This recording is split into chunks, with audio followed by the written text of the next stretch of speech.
ഹാർട്ടിൻ്റെ pixel art കഴിഞ്ഞ് ഞാൻ അവതരിപ്പിക്കുന്നു ഡക്കിൻ്റെ പിക്സൽ ആർട്ട്. സ്പൈഡർമാനും അവക്കാഡോ ഒക്കെയാണ് ആദ്യം ചെയ്യാമെന്ന് വിചാരിച്ചത്. പിന്നെ അത് ഒത്തിരി വീഡിയോസ് കണ്ടു. പിന്നെ ഞാൻ വിചാരിച്ചു എന്തെങ്കിലും വെറൈറ്റി ആയിട്ട് ചെയ്യാമെന്ന്. അങ്ങനെ പിൻട്രസ്റ്റ് സ്ക്രോൾ ചെയ്തപ്പോഴാണ് ഡക്കിനെ കണ്ടത്.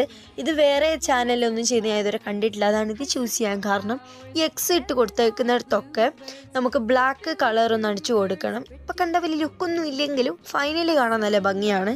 ആൻഡ് ഇതിൻ്റെ കാലിലും അതുപോലെ തന്നെ ഇതിൻ്റെ ചുണ്ടിലും നമുക്ക് ഓറഞ്ച് അടിച്ചു കൊടുക്കണം. ആൻഡ് ഇതിന് കുറച്ച് ബ്ലഷിൻ്റെ കുറവുള്ള പോലെ എനിക്ക് തോന്നി. അപ്പോൾ ഞാൻ പിങ്ക് അടിച്ചു കൊടുത്തു. ബ്ലഷ് അടിച്ചു കൊടുക്കാമെന്ന് കരുതി. അങ്ങനെ പിങ്കാണ് ഞാൻ അടിച്ചു കൊടുത്തത്.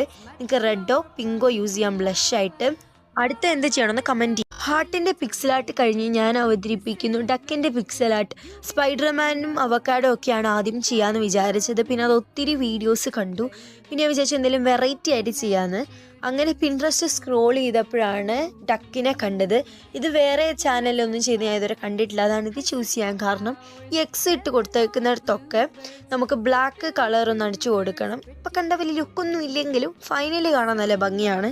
ആൻഡ് ഇതിൻ്റെ കാലിലും അതുപോലെ തന്നെ ഇതിൻ്റെ ചുണ്ടിലും നമുക്ക് ഓറഞ്ച് അടിച്ചു കൊടുക്കണം. ആൻഡ് ഇതിന് കുറച്ച് ബ്ലഷിൻ്റെ കുറവുള്ള പോലെ എനിക്ക് തോന്നി. അപ്പോൾ ഞാൻ പിങ്ക് അടിച്ചു കൊടുത്തു. ബ്ലഷ് അടിച്ചു കൊടുക്കാമെന്ന് കരുതി. അങ്ങനെ പിങ്കാണ് ഞാൻ അടിച്ചു കൊടുത്തത്.